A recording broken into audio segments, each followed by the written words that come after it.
Hello दोस्तों, कैसे हो आप सब। तो आज हम करने वाले हैं क्लास 11 की हिस्ट्री की चैप्टर नंबर 1 लेखन कला और शहरी जीवन। तो ये इसका पार्ट 1 रहेगा क्योंकि ये बहुत ज़्यादा बड़ा चैप्टर है, इसलिए हम इसको अलग अलग पार्ट्स में डिवाइड करेंगे। तो लेखन कला और शहरी जीवन में हम सबसे पहले पढ़ने वाले मेसोपोटामिया के बारे में। अभी मेसोपोटामिया आपके लिए बहुत ही ज़्यादा पहली बार आपने ये वर्ड सुना होगा, मेसोपोटामिया होता क्या है। तो चलिए शुरू करते हैं। हम इसको बहुत ही इजी लैंग्वेज और बहुत ही प्यारे प्यारे हैंड रिटन नोट्स से समझेंगे। चलिए शुरू करते हैं। तो सबसे पहले आता है कि मेसोपोटामिया है क्या। तो मेसोपोटामिया का ये जो मेसोपोटामिया है वो 2 शब्दों से मिलकर बना है। पहला मेसोस, दूसरा पोटोमस। अब मेसोस का मतलब होता है मध्य और दूसरा पोटेमस का मतलब होता है नदी। यानी कि जो मेसोपोटामिया है वो 2 नदियों के बीच में है, और वो 2 नदियाँ कौन सी है, दजला और फरात नदी। ठीक है। तो ये मेसोपोटामिया जो है ये आज के ये कोई शहर नहीं है, ये कह सकते हैं एक प्रकार से एक सभ्यता है, जो कि ये जो है ये प्राचीन समय में होता था। लेकिन आज के ज़माने में जहाँ मेसोपोटामिया था वहाँ पर इराक हो चुका है, इराक है। तो हम कह सकते हैं कि मेसोपोटामिया एक इराक का हिस्सा है। ठीक है। तो मेसोपोटामिया के शब्दार्थिक अर्थ आप समझ चुके होंगे कि मेसोपोटामिया का अर्थ है 2 नदियों के बीच का स्थान। अब 2 नदियाँ कौन कौन सी थी, दजला और फरात नदी। ठीक है। तो अब इतिहासकार ऐसा मानते हैं कि शहरी जीवन की शुरुआत मेसोपोटामिया से हुई थी। यानी कि जो शहर का जीवन, यानी कि जो शहरी जीवन था उसकी शुरुआत कहाँ पर हुई थी, मेसोपोटामिया में। मेसोपोटामिया में वर्तमान में इराक है, यानी कि मेसोपोटामिया वर्तमान समय में इराक का हिस्सा है। इनके जहाँ पर इराक है वहाँ पर मेसोपोटामिया है। ठीक है। अब आ जाते हैं नेक्स्ट, मेसोपोटामिया की सभ्यता। मेसोपोटामिया की सभ्यता के लिए प्रसिद्ध थी, यानी कि किस सभ्यता के लिए मेसोपोटामिया प्रसिद्ध थी। ठीक है। तो सबसे पहले आ जाता है मेसोपोटामिया के क्षेत्र के बीच। मेसोपोटामिया का क्षेत्र नदियों के बीच स्थित होने के कारण कृषि और व्यापार के लिए विकसित हुआ। यानी कि जो जहाँ पर मेसोपोटामिया था, क्योंकि मेसोपोटामिया 2 नदियों के बीच में था। अरे एक मिनट, 2 नदियों के बीच में था क्या, मेसोपोटामिया 2 नदियों के बीच में था, इसलिए। और जहाँ पर नदियाँ होती है तो वहाँ की क्या होती है, मृदा जो होती है वो उपजाऊ होती है। अगर मृदा उपजाऊ होगी तो क्या करने में मदद करेगी, कृषि। और कृषि होगी तो क्या होगा, व्यापार भी होगा। क्योंकि व्यापार जो था मेसोपोटामिया में समुद्री मार्ग के द्वारा होता था, इसलिए व्यापार मेसोपोटामिया कृषि और व्यापार के लिए बहुत ज़्यादा विकसित हो गया था और प्रसिद्ध भी हो गया था। ठीक है। तो ठीक है। फिर नेक्स्ट आता है मेसोपोटामिया के प्राचीन शहरों का विकास हुआ, जो आगे महत्वपूर्ण सांस्कृतिक केंद्र बने उभरे। यानी कि मेसोपोटामिया में अलग अलग शहरों का विकास भी हुआ, जो आगे जाके क्या बने, एक सांस्कृतिक केंद्र बने, यानी कि मेसोपोटामिया का कल्चर बने। ठीक है। फिर आता है यहाँ सभ्यता और विज्ञान विकास हुई, विशाल और समृद्ध साहित्यों की रचना हुई। और यहाँ पर क्या हुआ, सभ्यता, विज्ञान का विकास और समृद्ध साहित्यों, यानी कि जो कि बहुत बड़े बड़े साहित्य आपने सुने होंगे, रामायण साहित्य, ये सारी साहित्य होती है। तो यहाँ पर साहित्यों की भी रचना हुई थी। ठीक है। और अभिलेखों और लेखन का प्रथम प्रयोग इस सभ्यता में गणित और खगोल विज्ञान यही की देन है। यानी कि अभिलेख और लेखन भी इस, यानी कि लेखन कला ना मेसोपोटामिया से ही शुरू हुई थी। और जो गणित और जो खगोल विज्ञान होता है वो भी मेसोपोटामिया की ही देन है, कि मेसोपोटामिया से ही खगोल विज्ञान गणित की शुरुआत हुई थी। ठीक है।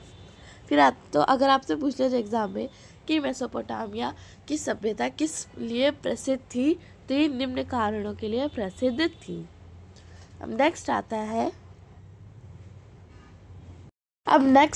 अब नेक्स्ट आ जाता है मेसोपोटामिया की भाषाएं, यानी कि मेसोपोटामिया में कौन कौन सी भाषाएं बोली जाती थी। तो मेसोपोटामिया की सभ्यता में सबसे पहले सुमेरी यानी कि सुमेरी थी। इनकी मेसोपोटामिया में सबसे पहली भाषा अगर पूछी जाए, इनकी प्रथम भाषा पूछी जाए तो वो थी सुमेरियन। इसे लगभग 30,000 ईसा पूर्व से दक्षिणी मेसोपोटामिया में बोला जाता था। यानी कि अगर वर्तमान में देखें तो दक्षिणी मेसोपोटामिया में वर्तमान में इराक स्थित है। ठीक है, तो अगर पूछा जाए कि दक्षिणी मेसोपोटामिया में कौन सी भाषा बोली जाती थी तो वो थी सुमेरियन भाषा। ठीक है, अब फिर 2400 BC के आसपास अक्कदी भाषा बोली जाने लगी और यह उत्तरी मेसोपोटामिया में बोली जाती थी, यानी कि आधुनिक उत्तरी इराक और सीरिया के कुछ हिस्से। यानी कि वर्तमान में जहाँ पर अभी इराक है और सीरिया के कुछ हिस्से हैं वो उत्तरी मेसोपोटामिया था। यानी कि उत्तरी इराक और सीरिया के कुछ हिस्से उत्तरी मेसोपोटामिया का भाग था, जहाँ पर कौन सी पहले मतलब 2400 BC के आसपास लगभग अक्कादी भाषा, यानी कि पहली भाषा कौन सी थी, सुमेरियन भाषा। इसलिए क्योंकि पहली भाषा सुमेरियन भाषा थी, इसलिए जो अलग अलग साहित्य थे उनको सुमेरियन भाषा से अक्कादी भाषा में कन्वर्ट किया गया। जैसे हमारी जो रामायण हो जाती है, महाभारत हो जाती है, वो जो थी पहले संस्कृत भाषा चलती थी लेकिन अब संस्कृत से हिंदी में कन्वर्ट हो रही है। वैसे ही सुमेरियन भाषा जो है पहले सुमेरियन चलती थी, तो सारे साहित्य और जो भी पुस्तक या फिर जो भी डॉक्यूमेंट थे वो सुमेरियन भाषा में ही लिखे जाते थे, लेकिन फिर इसको कन्वर्ट किया गया अक्कादी भाषा में। फिर 2400 BC के आसपास कौन सी भाषा बोली जाने लगी, अरमाइक भाषा बोले जाने लगी। तो 3 भाषा बोली गई, सुमेरियन जो कि सबसे पहली थी, फिर अक्कादी, फिर अरामाइक भाषा। ठीक है, अब आता है मेसोपोटामिया की भौगोलिक स्थिति। भौगोलिक स्थिति का मतलब होता है कि वो कहाँ पे स्थित है और कितना उसका एरिया है और उसने कैसे एरिया उसका कितना घेर रखा है। तो ये तो देखा जाए तो मेसोपोटामिया की भौगोलिक स्थिति ये वर्तमान समय में इराक गणराज्य इराक गणराज्य का हिस्सा है।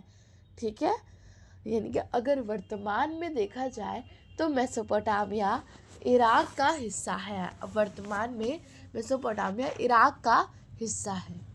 इसके शहरीकृत दक्षिणी भाग को सुमेर और अक्कदी कहा जाता था। बाद में क्योंकि सुमेर में सुमेरियन भाषा बोली जाती थी और अक्कद में अक्कादी भाषा बोली जाती थी। बाद में इस भाग को बेबीलोनियन का प्रभाव बढ़ा तो इसे बेबीलोनियन कहा जाने लगा। यानी कि पहले मेसोपोटामिया के दक्षिणी भाग को सुमेर, फिर अक्कदी, बाद में बेबीलोन, फिर मतलब अलग अलग ये कल्चर्स आए कहाँ पर, मेसोपोटामिया में। जैसे हमारे में पहले अंग्रेज़ आए, औरंगज़ेब अंग्रेज़, फिर हिंदू, ऐसे ही पहले सुमेरवासी आए, फिर अक्कादी वाले आए, फिर बेबीलोन वाले आए। अब इसके उत्तरी भाग को असीरिया कब्जा होने के बाद असीरिया कहा जाने लगा। यानी कि मेसोपोटामिया का उत्तरी भाग था, ये वाला भाग जो था उसको असीरियाई ने कब्जे में ले लिया था, इसलिए उसे असीरिया कहा जाने लगा। असीरिया में कौन सी भाषा बोली जाती थी हमने अभी पढ़ा था, तो वही भाषा जो थी असीरिया में बोली जाती थी। ठीक है, अतः मेसोपोटामिया की सभ्यता में उरुक और मारी जैसे प्रसिद्ध शहर थे। यानी कि अगर पूछा जाए तो मेसोपोटामिया के प्रमुख शहर कौन कौन से थे, और उरुक और मारी, मेसोपोटामिया के प्रमुख शहर और उरुक और मारी। इसका पूर्वोत्तर भाग यानी कि अगर मेसोपोटामिया ऐसा कुछ दिखता है तो ये इसका उत्तरी भाग, ये पूर्वी भाग, ये पश्चिमी भाग और ये दक्षिणी भाग हो जाता है। तो अब हम पढ़ रहे हैं इसका पूर्वी भाग। तो इसके पूर्वी भाग, यहाँ हरे भरे मैदान है, यहाँ वृक्ष से ढकी पर्वत श्रृंखलाएं हैं और यहाँ स्वच्छ झरने उपलब्ध है। यहाँ जंगली फूल है, यहाँ अच्छी फसल के लिए पर्याप्त वर्षा होती है और यहाँ 7,000 से 6000 BC के बीच खेती शुरू हो गई थी। पूर्वी भाग की बात कर रहे हैं, पूर्वोत्तर यानी कि पूर्वी और उत्तरी भाग के बीच का जो स्थान है उसे पूर्वोत्तर भाग कहा जाता है। तो पूर्वोत्तर भाग में क्या था, यहाँ पर हरे भरे मैदान थे, यहाँ पर जो वृक्ष से ढकी पर्वत श्रृंखलाएं थी, स्वच्छ झरने उपलब्ध थे, जंगली फूल भी उगते थे और फसल के लिए पर्याप्त वर्षा भी होती थी। फिर आता उत्तरी भाग में उत्तर में ऊंची भूमि जिसे हम स्टेपी कहते हैं, यानी कि उत्तर में ऊंची भूमि पर घास के मैदान, यहाँ पशुपालन आजीविका का मुख्य साधन, या जानवरों के लिए सर्दियों की वर्षा के बाद चारा उपलब्ध हो जाता था। यानी कि उत्तरी भाग की क्या क्या विशेषताएं थी कि यहाँ पर बड़े बड़े घास के मैदान, इनकी भूमि पर जब घास उगती है तो उसे स्टेपी कहा जाता था। और यहाँ पशुपालन यानी कि जीवन जीने के लिए यहाँ पर पशुपालन किया जाता था। और जानवरों के लिए जब सर्दियों के बाद वर्षा होती थी तो उससे जो घास उगती थी या फिर जो चारा उगता था वो पशुओं के लिए खाने के लिए हो जाता था। अब आता है पूर्वी भाग में क्या होता था, दजला और उसकी सहायक नदियाँ ईरान की तरफ जाने के लिए परिवहन का अच्छा साधन थी। इनकी दजला नदी और इसकी जो अलग अलग सहायक नदी थी वो ईरान की तरफ जाने के लिए परिवहन का साधन थी, यानी कि ट्रांसपोर्टेशन, क्योंकि पहले जो था समुद्री मार्ग द्वारा व्यापार किया जाता था इसलिए। अब आता है दक्षिणी भाग। अब दक्षिणी भाग में क्या था, दक्षिणी भाग रेगिस्तान है, यहीं पर सबसे पहले लेखन प्रणाली और नगरों का उद्भव हुआ था, उपजाऊ भूमि उपलब्ध थी। यानी कि यहाँ पर सबसे पहले लेखन प्रणाली और नगरों का उद्भव हुआ था और उपजाऊ भूमि भी यही उपलब्ध थी। क्यों उपलब्ध थी, तो देखो मान लो यहाँ पर ऐसे मेसोपोटामिया इसी प्रकार का आपकी बुक में दे रखा है और यहाँ से एक नदी जाती है, यहाँ से एक नदी जाती है, तो ये जो यहाँ पर मिलती है तो उसे फरात घाटी बोलते हैं। और इन उत्तरी नगरों में ही उरुक और मारी जैसे, यानी कि उत्तर में पहले कौन सा था, उर था। उर में ही सबसे पहले क्या हुआ, व्यापार शुरू हुआ, लेखन कला भी उर में ही शुरू हुई और उपजाऊ भूमि यही उपलब्ध होती थी क्योंकि जो सारा पानी था वो इस घाटी के आसपास था। तो हमारा यहाँ पार्ट 1 जो है यही ख़त्म होता है।